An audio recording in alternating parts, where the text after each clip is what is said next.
Hello and welcome to this Dawn Busters Taste Challenge. I see first light out there. It looks dark, but I see it. 6:20 a.m. Central Daylight Time. I wanted to start earlier, but I kept having these delays. But now I'm on for a few minutes. We have Evan Williams Green Label Charcoal Filtered, aged 3 years. Evan Williams is a brand of bourbon whiskey introduced in 1955. Okay, it's a sour mash whiskey. Got a tag down there, EW, Evan Williams. Age 36 months in new, never before used charred oak barrels. Jim Beam Choice.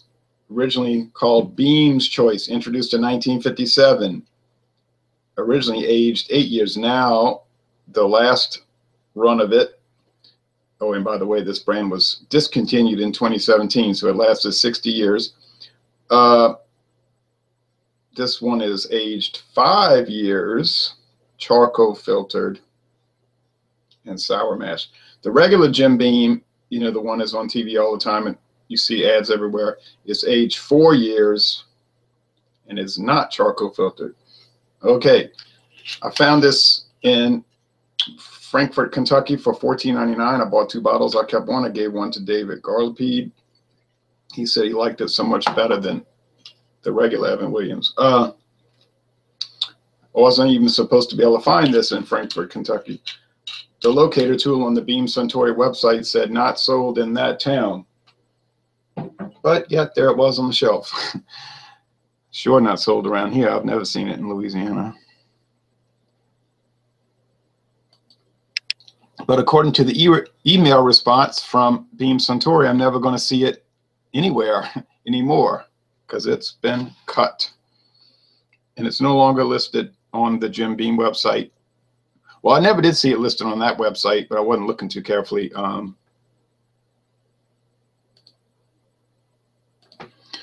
But it was listed on the Beam Suntory when they talked about the different versions, but that's been dropped from there, so I know it's gone. Golden, clear, 5-year age. Yeah, 5-year age versus 3-year. Will it make a difference? I doubt it because I've done a lot of these challenges, and one is age 4 years, one age 3 years, this and that. And a lot of times can't tell them apart. Johnny Benavides says, top of the morning to you. Top of the morning to you. Got a lot of football on today. People were talking about doing hangouts this weekend. I was like, nah. That's a problem because I got too many football-related issues, not to mention baseball. So doing those live hangouts with a group of people and just go on and on talking, no, that's okay, but I'm not going to miss games for it. Sorry, just ain't going to do it. I have done that in the past, and then I was regretting it, like, why did I miss this game? All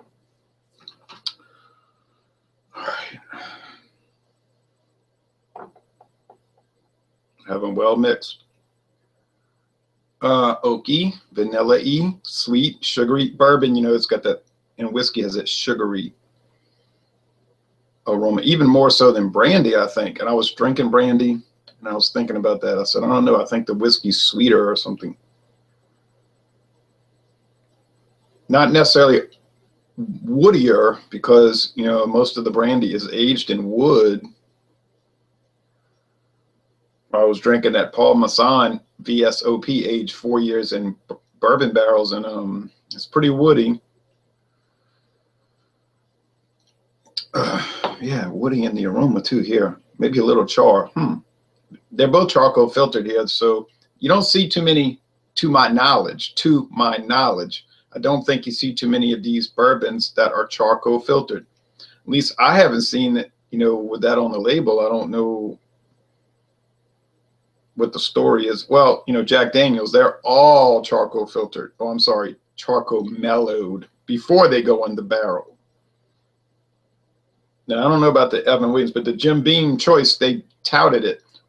Ours is better than some other people. They were throwing that to Jack Daniel, because we charcoal filter our bourbon after it comes out the barrel, after it's aged. Did it make a big difference? They claimed it did. I didn't notice much difference in the taste, but then probably I'm not too good at picking up those subtleties like many people might be. Well, this one has a little more waxiness to it, like a strange wax. And I think I noticed that with the Jim Beam products before. I don't know where that's coming from. It's odd. These are both from Kentucky. So to tell you the truth, in the aroma, I can't tell you the difference. I can't tell any difference. Now, I know in price there's a difference. I'm not going to, just from my memory, if the Jim Beam Choice is $14.99 and the Evan Williams is $10.99 for the same size bottle, looks like I'd be getting the Evan Williams as $4 cheaper. But the point is moot today because you can't get the choice anymore. All right, taste. Well, you might. I say you can't. It's no longer produced, but these things might be on the shelves for years. You might go into a liquor store. There it is, Jim Beam Choice. Okay, so in my bottle was from 2014. These things, they're not going to go bad, so you can just buy it, Johnny says, you got to get your hands on White Dog. I'd like to see your review. Oh, I would like to do so many reviews, but it's just overwhelming, all this liquor I have. The beer is easy. If you get overstocked in beer, we can just drink it. It's such a light beverage in most cases. But what are you going to do? You're not going to gulp down liquor. So I just got to sip through it. And it takes forever, it seems like. So I don't know. People are suggesting brands to me all the time, but I can't get to them, I don't think. All right, well, let's finish this off. I don't want this video to go on because I got things I want to take care of. Very woody. Woody, a little honeycomb. Now, somebody might say, you're drinking cheap stuff. I only drink bourbons that cost $200 a bottle. Well, that's fine. Do what you want, I guess. But these, to me, seem to have a lot of complexity in their flavor. But then I've said the same thing about Budweiser, and then some people want to smack me in the face for saying that. They get angry. That's what I don't ever understand about video reviews and all, that people get angry about people liking certain products. Like, why would you get angry about people liking various beverages?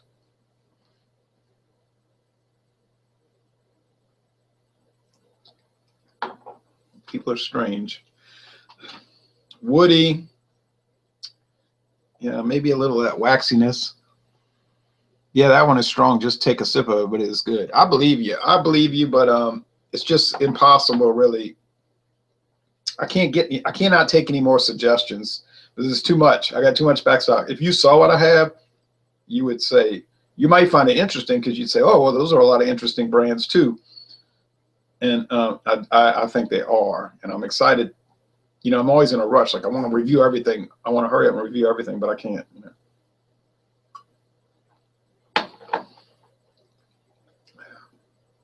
Yep, there's that sunlight coming out, up, out, whatever preposition. Out the darkness, up from the horizon, into the sky.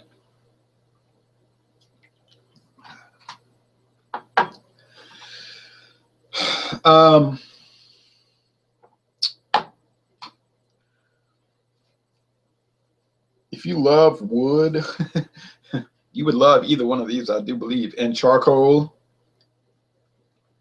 wood, charcoal. I think this would go well with barbecued ribs, maybe pork ribs or even beef ribs. A lot of onions. But which is better? Hey, you know what? Tie. It's a tie. Another tie. There's your answer. If they tie and you can save $4, guess what? I'm going to save $4. Which is which? Oh, well, I think The Jim Beam choice is on the right, your left maybe. Ah, well, I feel okay. I got it right. I did it. I did it. Yeah, that Jim Beam whiskey is strange. And I think the strangeness, people interpret it as badness.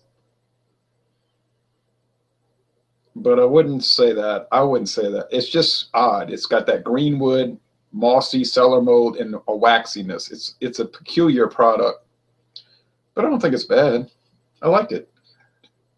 But consider the source. I tend to like most everything, right? So that's another criticism people will give me. You like too much. All you ever do is give everything a B plus, A minus. Well, I wouldn't feel comfortable getting on here just making up scores to try to like even it out, right?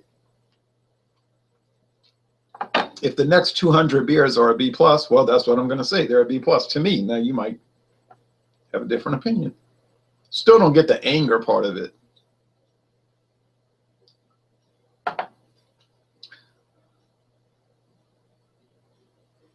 I don't even get the anger part about the whole video review and the beer tube world and the video review world. They got all these factions and so I'm mad at this guy. I'm hurt. That seems kind of childish, you know. Or just the anger, or you got to be in my camp. You better not be in his camp. I'll fix you up. But it's probably just a matter of me failing to grasp the insanity. Whoa. Whew, that really burned. I mean, that burned down my throat. Wow. I don't know if that was too pleasant. Too much burn. Probably a mistake in the sipping. Didn't sip it right. Your scores are genuine to me. Thank you, Johnny. They're genuine to me too. I mean, I know I'm being honest about it. Other people could say what they want. Oh, I'm lying. Like one of the guys, I'm not going to name him because he'll send me some private message whining about. Well, first he tells me I never watch your videos. Then he'll send me a private message. What are you saying about me? It's like, I thought you don't watch my videos.